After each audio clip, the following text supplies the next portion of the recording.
Hi everyone, আসসালামু আলাইকুম। বরাবরের মধ্যে নতুন আরেকটি বেবি ফুড নিয়ে চলে আসলাম। সুজি ডিম খুবই পুষ্টিকর একটা খাবার। তো শুরু করা যাক। প্রথমে আমি হচ্ছে একটা হাঁড়িতে 2 চামচ ঘি দিয়ে দিয়েছি। এরপরে হচ্ছে 3 টেবিল চামচ সুজি দিয়ে দিলাম।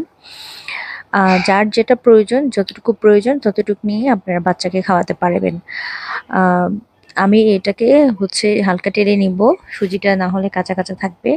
হালকা টেলে এটাকে হচ্ছে সুজিটা বা একটু যখন লাল হয়ে যাবে তখন সুজিটা হয়ে যাবে, তখন এটার মধ্যে আমি একটু পানি অ্যাড করে দিব। পানিটা পরিমাণ মতো দিতে হবে যাতে সুজিটা পানির মধ্যে সিদ্ধ হয়। আম, এরপরে যেটা করব সেটা হচ্ছে অল্প একটু লবণ দিয়ে দিব। আমি এখানে লবণটা ভিডিও ধারণ করতে পারিনি, আপনারা একটু হচ্ছে লবণ দিয়ে নেবেন। এরপরে যেটা করব, একটা ডিম, বড় সাইজের একটা ডিম নিব। সেই ডিমটাকে ভালো করে হ্যান্ড বিটারের সাহায্যে হচ্ছে বিট করছি, সেটা দেখতেই পাচ্ছেন। আম, ডিম প্রচুর পরিমাণে পুষ্টি। আমি সবসময় চেষ্টা করি যে প্রতিদিন একটা ডিম বেবিকে খাওয়ানোর জন্য। এরপরে পরিমাণ মতো হচ্ছে চিনি অ্যাড করে দিব, যাতে চিনিটা দিলে বাচ্চাটা একটু টেস্ট আসে। আপনারা চাইলে এখানে একটা এলাচিও অ্যাড করতে পারেন, আমি এলাচিটা দিইনি। এরপরে যে ডিমটা আমি ফাটিয়েছিলাম সেই ডিমটা আমি এখানে অ্যাড করে দিচ্ছি। আর ডিমটা দেওয়ার পরে এরপরে সাথে সাথে নাহলে দলা পাকে যাবে, সেক্ষেত্রে হচ্ছে সাথে সাথে এটাকে চামচ দিয়ে বা কাঠি দিয়ে আমি নেড়ে এটাকে হচ্ছে মিক্স করে নিতে হবে সুজির সাথে ভালো করে, যাতে ডিমটা আস্তে আস্তে না থাকে।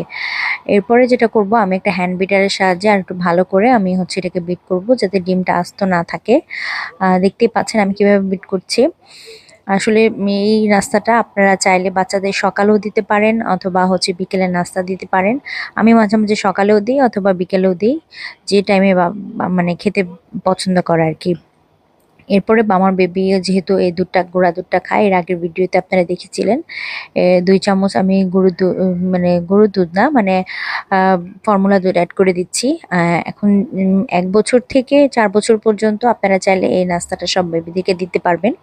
আর 1 বছরের নিচে হলে সেক্ষেত্রে আপনারা হচ্ছে যদি ফর্মুলা দুধ দেন সেক্ষেত্রে দিতে পারবেন 1 চামচ। এরপরে যদি কেউ ব্রেস্ট মিল্ক দিতে চান তাহলে ব্রেস্ট মিল্কটা দিতে পারবেন, কোনো সমস্যা নেই।